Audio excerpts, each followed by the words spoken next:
Oliver Twist Chapter 2 treats of Oliver Twist's growth, education, and board. For the next 8 or 10 months, Oliver was the victim of a systematic course of treachery and deception. He was brought up by hand. The hungry and destitute situation of the infant orphan was duly reported by the workhouse authorities to the parish authorities. The parish authorities inquired with dignity of the workhouse authorities whether there was no female then domiciled in the house who was in a situation to impart to Oliver Twist the consolation and nourishment of which he stood in need. The workhouse authorities replied with humility that there was not. So, she appropriated the greater part of the weekly stipend to her own use and consigned the rising parochial generation to even a shorter allowance than was originally provided for them, thereby finding in the lowest depth a deeper still, and proving herself a very great experimental philosopher. So, she appropriated the greater part of the weekly stipend to her own use and consigned the rising parochial generation to even a shorter allowance than was originally provided for them, thereby finding in the lowest depth a deeper still, and proving herself a very great experimental philosopher. Everybody knows the story of another experimental philosopher who had a great theory about a horse being able to live without eating, and who demonstrated it so well that he had got his own horse down to a straw a day, and would unquestionably have rendered him a very spirited and rampacious animal on nothing at all, if he had not died 24 hours before he was to have had his first comfortable bait of air. Unfortunately for the experimental philosophy of the female to whose protecting care Oliver Twist was delivered, a similar result usually attended the operation of her. System. For at the very moment when the child had contrived to exist upon the smallest possible portion of the weakest possible food, it did perversely happen in 8.5 cases out of 10, either that it sickened from want and cold, or fell into the fire from neglect, or got half smothered by accident. In any one of which cases, the miserable little being was usually summoned into another world, and there gathered to the fathers it had never known in this. Occasionally, when there was some more than usually interesting inquest upon a parish child who had been overlooked in turning up a bedstead, or inadvertently scalded to death when there happened to be a washing, though the latter accident was very scarce, anything approaching to a washing being of rare occurrence in the farm, the jury would take it into their heads to ask troublesome questions, or the parishioners would rebelliously affix their signatures to a remonstrance. But the evidence of the surgeons speedily checked these impertinences, and the testimony of the beadle, the former of whom had always opened the body and found nothing inside, which was very probable indeed, and the latter of whom invariably swore whatever the parish wanted, which was very self-devotional. Besides, the board made periodical pilgrimages to the farm, and always sent the beadle the day before, to say they were going. When they went, the children were neat and clean to behold. What more would the people have? It cannot be expected that this system of farming would produce any very extraordinary or luxuriant crop. Oliver Twist's 9th birthday found him a pale, thin child, somewhat diminutive in stature, and decidedly small in circumference. But nature or inheritance had implanted a good sturdy spirit in Oliver's breast. It had plenty of room to expand, thanks to the spare diet of the establishment, and perhaps this circumstance may be attributed to his having any 9th birthday at all. Be this as it may, however, it was his 9th birthday, and he was keeping it in the coal cellar with a select party of 2 other young gentlemen, who, after participating with him in a sound thrashing, had been locked up for atrociously presuming to be hungry, when Mrs. Mann, the good lady of the house, was unexpectedly startled by the apparition of Mr. Bumble, the beadle, striving to undo the wicket of the garden gate. "Goodness gracious!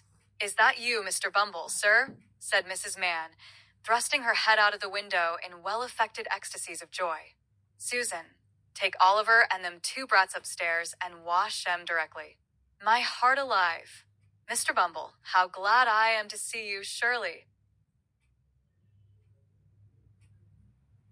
Now, Mr. Bumble was a fat man and a choleric, so, instead of responding to this open-hearted salutation in a kindred spirit, He gave the little wicket a tremendous shake and then bestowed upon it a kick which could have emanated from no leg but a beetle's. Lor, only think, said Mrs. Mann, running out, for the three boys had been removed by this time. Only think of that. That I should have forgotten that the gate was bolted on the inside, on account of them dear children. Walk in, sir. Walk in, pray, Mr. Bumble. Do, sir. Although this invitation was accompanied by a curtsy that might have softened the heart of a churchwarden, it by no means mollified the beadle. Do you think this respectful or proper conduct, Mrs. Mann? Inquired Mr. Bumble, grasping his cane, to keep the parish officers waiting at your garden gate when they come here upon parochial business with the parochial orphans? Are you aware, Mrs. Mann, that you are, as I may say, a parochial delegate and a stipendiary? I'm sure, Mr. Bumble, that I was only a telling one or two of the dear children as is so fond of you, that it was you a-coming, replied Mrs. Mann with great humility. Mr. Bumble had a great idea of his oratorical powers and his importance. He had displayed the one and vindicated the other. He relaxed. Well, well, Mrs. Mann, he replied in a calmer tone. It may be as you say. It may be. Lead the way in, Mrs. Mann, for I come on business, and have something to say. Mrs. Mann ushered the beadle into a small parlor with a brick floor, placed a seat for him, and officiously deposited his cocked hat and cane on the table before him. Mr. Bumble wiped from his forehead the perspiration that his walk had engendered, glanced complacently at the cocked hat, and smiled. Yes, he smiled. Beadles are but men. And Mr. Bumble smiled. Now don't you be offended at what I'm a-going to say, observed Mrs. Mann, with captivating sweetness. You've had a long walk, you know, or I wouldn't mention it. Now, will you take a little drop of something, Mr. Bumble? Not a drop. Nor a drop, said Mr. Bumble, waving his right hand in a dignified but placid manner. I think you will, said Mrs. Mann, who had noticed the tone of the refusal and the gesture that had accompanied it. Just a leetle drop, with a little cold water and a lump of sugar. Mr. Bumble coughed. Now, just a leetle drop, said Mrs. Mann persuasively. What is it? Inquired the beadle.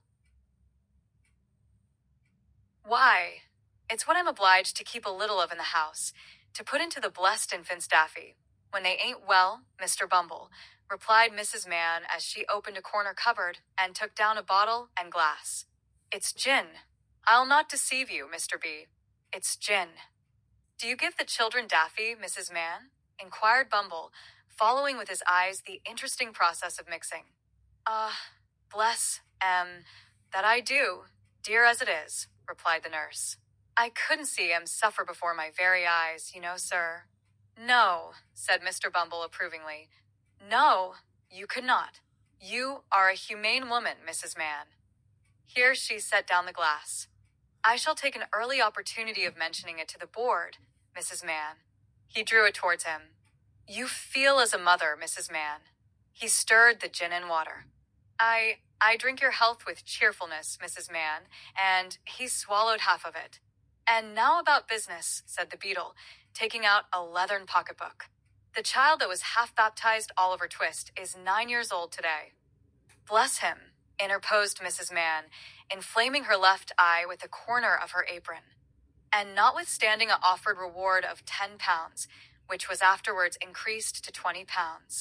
Notwithstanding the most superlative, and I may say, supernatural exertions on the part of this parish, said Bumble, we have never been able to discover who is his father, or what was his mother's settlement, name, or condition.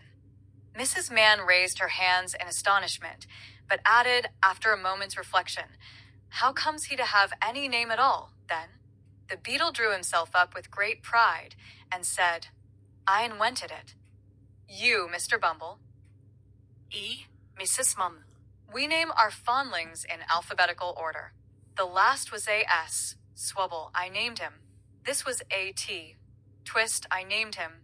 The next one comes will be Onwin, and the next Vilkins. I have got names ready-made to the end of the alphabet, and all the way through it again, when we come to Z. Why, you're quite a literary character, sir, said Mrs. Mann. Well, well, said the beadle, evidently gratified with the compliment.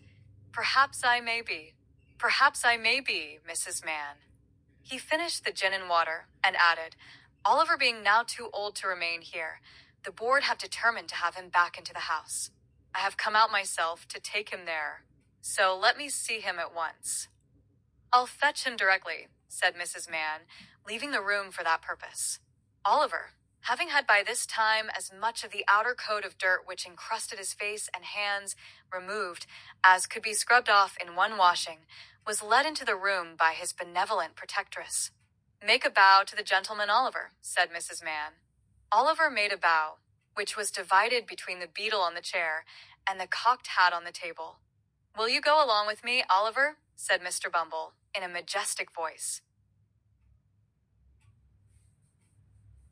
Oliver was about to say that he would go along with anybody with great readiness, when, glancing upward, he caught sight of Mrs. Mann, who had got behind the beetle's chair, and was shaking her fist at him with a furious countenance. He took the hint at once, for the fist had been too often impressed upon his body not to be deeply impressed upon his recollection. Will she go with me? Inquired poor Oliver. No, she can't, replied Mr. Bumble, but she'll come and see sometimes. This was no very great consolation to the child. Young as he was, however, he had sense enough to make a feint of feeling great regret at going away. It was no very difficult matter for the boy to call tears into his eyes. Hunger and recent ill-usage are great assistants if you want to cry, and Oliver cried very naturally indeed. Mrs. Mann gave him 1,000 embraces, and what Oliver wanted a great deal more, a piece of bread and butter, lest he should seem too hungry when he got to the workhouse. With a slice of bread in his hand, and the little brown cloth parish cap on his head, Oliver was then led away by Mr. Bumble from the wretched home where one kind word or look had never lighted the gloom of his infant years. And yet he burst into an agony of childish grief as the cottage gate closed after him. Wretched as were the little companions in misery he was leaving behind, they were the only friends he had ever known, and a sense of his loneliness in the great wide world sank into the child's heart for the first time. Mr. Bumble walked on with long strides. Little Oliver, firmly grasping his gold-laced cuff, trotted beside him, inquiring at the end of every quarter of a mile whether they were nearly there. To these interrogations Mr. Bumble returned very brief and snappish replies, for the temporary blandness which gin and water awakens in some bosoms had by this time evaporated, and he was once again a beetle. Oliver had not been within the walls of the workhouse a quarter of an hour, and had scarcely completed the demolition of a second slice of bread, when Mr. Bumble, who had handed him over to the care of an old woman, returned, and, telling him it was a board night, informed him that the board had said he was to appear before it forthwith. Not having a very clearly defined notion of what a live board was, Oliver was rather astounded by this intelligence, and was not quite certain whether he ought to laugh or cry. He had no time to think about the matter, however, for Mr. Bumble gave him a tap on the head with his cane to wake him up, and another on the back to make him lively, and bidding him to follow, conducted him into a large whitewashed room, where 8 or 10 fat gentlemen were sitting round a table. At the top of the table, seated in an armchair rather higher than the rest, was a particularly fat gentleman with a very round, red face. Bow to the board, said Bumble. Oliver brushed away 2 or 3 tears that were lingering in his eyes, and seeing no board but the table, fortunately bowed to that. What's your name, boy? Said the gentleman in the high chair. Oliver was frightened at the sight of so many gentlemen, which made him tremble, and the beetle gave him another tap behind, which made him cry. These 2 causes made him answer in a very low and hesitating voice, whereupon a gentleman in a white waistcoat said he was a fool, which was a capital way of raising his spirits and putting him quite at his ease. Boy, said the gentleman in the high chair, listen to me. You know you're an orphan, I suppose? What's that, sir? Inquired poor Oliver. The boy is a fool. I thought he was, said the gentleman in the white waistcoat. Hush, said the gentleman who had spoken first. You know you've got no father or mother, and that you were brought up by the parish, don't you? Yes, sir, replied Oliver, weeping bitterly. "What are you crying for?" inquired the gentleman in the white waistcoat. And to be sure, it was very extraordinary. What could the boy be crying for? "I hope you say your prayers every night," said another gentleman in a gruff voice, "and pray for the people who feed you and take care of you, like a Christian." "Yes, sir," stammered the boy. The gentleman who spoke last was unconsciously right. It would have been very like a Christian, and a marvelously good Christian too, if Oliver had prayed for the people who fed and took care of him. But he hadn't, because nobody had taught him. "Well, you have come here to be educated and taught a useful trade," said the red-faced gentleman in the high chair. "So you'll begin to pick oakum tomorrow morning at 6 o'clock, added the surly one in the white waistcoat. For the combination of both these blessings in the one simple process of picking oakum, Oliver bowed low by the direction of the beadle, and was then hurried away to a large ward, where, on a rough, hard bed, he sobbed himself to sleep. What a novel illustration of the tender laws of England. They let the paupers go to sleep. Poor Oliver. He little thought, as he lay sleeping in happy unconsciousness of all around him, that the board had that very day arrived at a decision which would exercise the most material influence over all his future fortunes. But they had. And this was it. The members of this board were very sage, deep, philosophical men. And when they came to turn their attention to the workhouse, they found out at once what ordinary folks would never have discovered. The poor people liked it. It was a regular place of public entertainment for the poorer classes, a tavern where there was nothing to pay, a public breakfast, dinner, tea, and supper all the year round, a brick-and-mortar Elysium, where it was all play and no work. "Oh ho," said the board, looking very knowing. "We are the fellows to set this to rights. We'll stop it all in no time." So they established the rule that all poor people should have the alternative, for they would compel nobody, not they, of being starved by a gradual process in the house, or by a quick one out of it. With this view, they contracted with the waterworks to lay on an unlimited supply of water, and with a corn factory to supply periodically small quantities of oatmeal, and issued 3 meals of thin gruel a day, with an onion twice a week, and half a roll of Sundays. They made a great many other wise and humane regulations, having reference to the ladies, which it is not necessary to repeat, kindly undertook to divorce poor married people, in consequence of the great expense of a suit in Doctors' Commons, and, instead of compelling a man to support his family, as they had theretofore done, took his family away from him, and made him a bachelor.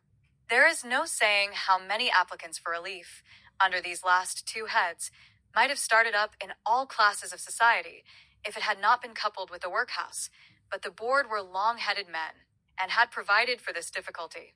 The relief was inseparable from the workhouse and the gruel, and that frightened people. For the first 6 months after Oliver Twist was removed, the system was in full operation. It was rather expensive at first, in consequence of the increase in the undertaker's bill, and the necessity of taking in the clothes of all the paupers, which fluttered loosely on their wasted, shrunken forms after a week or 2's gruel. But the number of workhouse inmates got thin as well as the paupers, and the board were in ecstasies. The room in which the boys were fed was a large stone hall, with a copper at one end, out of which the master, dressed in an apron for the purpose, and assisted by 1 or 2 women, ladled the gruel at mealtimes. Of this festive composition each boy had 1 porringer, and no more, except on occasions of great public rejoicing, when he had 2 ounces and a quarter of bread besides. The bowls never wanted washing. The boys polished them with their spoons till they shone again, and when they had performed this operation, which never took very long, the spoons being nearly as large as the bowls, they would sit staring at the copper, with such eager eyes, as if they could have devoured the very bricks of which it was composed, employing themselves, meanwhile, in sucking their fingers most assiduously, with a view of catching up any stray splashes of gruel that might have been cast thereon. Boys have generally excellent appetites.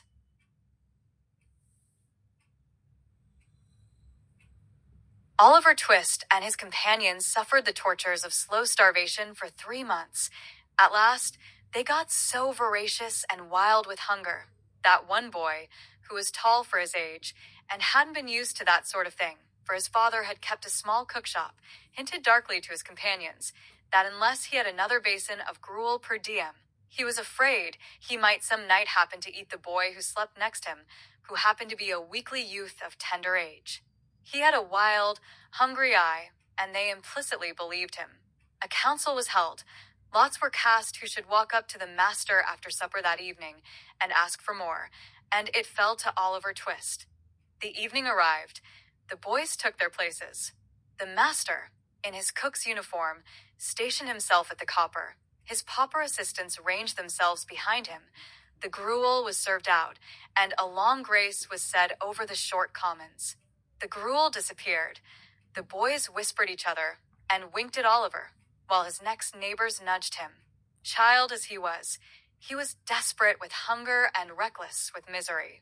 He rose from the table, and advancing to the master, basin and spoon in hand, said, somewhat alarmed at his own temerity, "Please, sir, I want some more." The master was a fat, healthy man, but he turned very pale. He gazed in stupefied astonishment on the small rebel for some seconds, and then clung for support to the copper. The assistants were paralyzed with wonder, the boys with fear. "What?" said the master at length, in a faint voice. "Please, sir," replied Oliver, "I want some more." The master aimed a blow at Oliver's head with a ladle, pinioned him in his arm, and shrieked aloud for the beetle. The board were sitting in solemn conclave, when Mr. Bumble rushed into the room in great excitement, and, addressing the gentleman in the high chair, said, "Mr. Limbkins, I beg your pardon, sir. Oliver Twist has asked for more." There was a general start. Horror was depicted on every countenance. "For more," said Mr. Limbkins. "Compose yourself, Bumble, and answer me distinctly. Do I understand that he asked for more after he had eaten the supper allotted by the dietary?" "He did, sir," replied Bumble. "That boy will be hung," said the gentleman in the white waistcoat. "I know that boy will be hung." Nobody controverted the prophetic gentleman's opinion. An animated discussion took place. Oliver was ordered into instant confinement, and a bill was next morning pasted on the outside of the gate, offering a reward of £5 to anybody who would take Oliver Twist off the hands of the parish. In other words, £5 and Oliver Twist were offered to any man or woman who wanted an apprentice in any trade, business, or calling. "I never was more convinced of anything in my life," said the gentleman in the white waistcoat, as he knocked at the gate and read the bill the next morning. "I never was more convinced of anything in my life than I am that boy will come to be hung. As I propose to show in the sequel whether the white waistcoat gentleman was right or not, I should perhaps mar the interest of this narrative, supposing it to possess any at all, if I venture to hint just yet whether the life of Oliver Twist had this violent termination or no. Like this.